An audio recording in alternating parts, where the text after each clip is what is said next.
शायद इस दर्द को लफ्ज़ों में बयां नहीं किया जा सकता। कोलकाता वेस्ट बंगाल में ड्यूटी पर तैनात एक डॉक्टर के साथ पहले बलात्कार होता है, फिर उसके बाद हत्या कर दिया जाता है। हाँ, ये वही देश है कि जहाँ हर सुबह शाम बेटी बचाओ बेटी पढ़ाओ का नारा दिया जाता है। वाकई इस दरिंदगी और वहशी घटना ने हर ऐसे शख्स को झंझोर कर रख दिया है। लेकिन कहीं न कहीं अफसोस होता है कि एक तरफ बेटी बचाओ एक तरफ बेटी पढ़ाओ का नारा दिया जाता है, लेकिन वहीं एक बंगाल की बेटी कि जिसके साथ दुर्व तरीके से बलात्कार किया गया, उस बेटी के साथ बलात्कार किया गया, वो ये सोच रही होगी कि मैं जहाँ उन गरीब बेबस लोगों की ज़िंदगी को हर रात बचाया करता था, बचाया करती थी, शायद कि आज मुझे बचाने के लिए कोई नहीं है। और सबसे बड़ी बात यह है कि कुछ तो है, कुछ तो बात है कि पहले फ़ोन पर पीड़िता के परिवार को कहा गया कि आपकी बेटी ने आत्महत्या कर ली है, जबकि रिपोर्ट के मुताबिक इतनी ज़ख्में, जब तक उनके जिस्म में जान थी, जब तक वो होश में थी, वो लड़ती रही।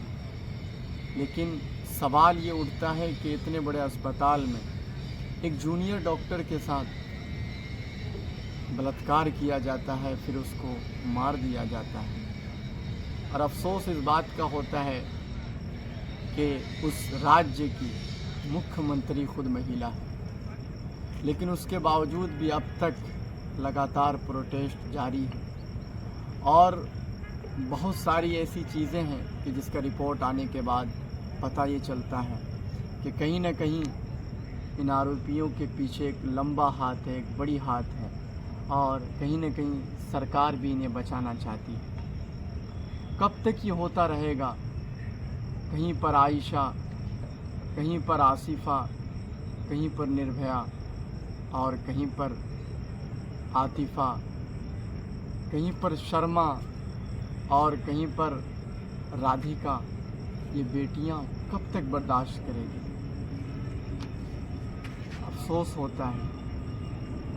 जस्टिस फॉर मोमिता के लिए अपनी आवाज़ को बुलंद करें। और शायद कि मुझे लगता है कि इस बेटी को भी इंसाफ नहीं मिल पाएगा। लेकिन इस बार हिंदुस्तान के उन तमाम लोगों की, उन तमाम बहनों की, उन तमाम भाइयों की जिम्मेदारी है कि आज हो सकता है कि डॉक्टर मोमिता के साथ ये हादसा हुआ है, हो सकता है कि ये कल आपके भी साथ न हो जाए।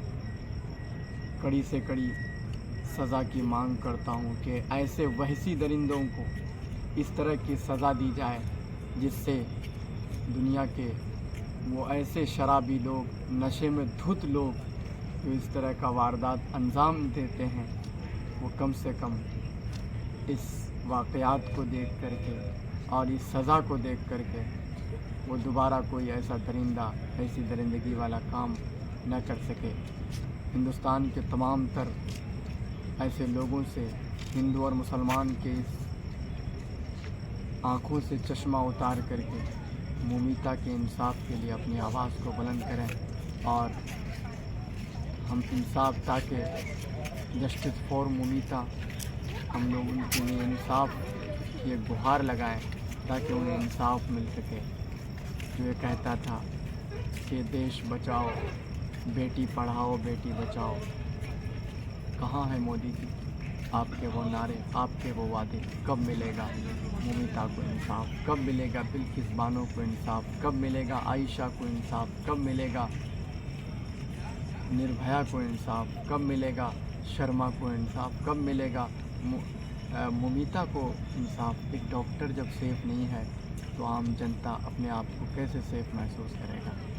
जस्टिस फॉर डॉक्टर मोमिता, इसके लिए अपनी आवाज़ को बुलंद करें।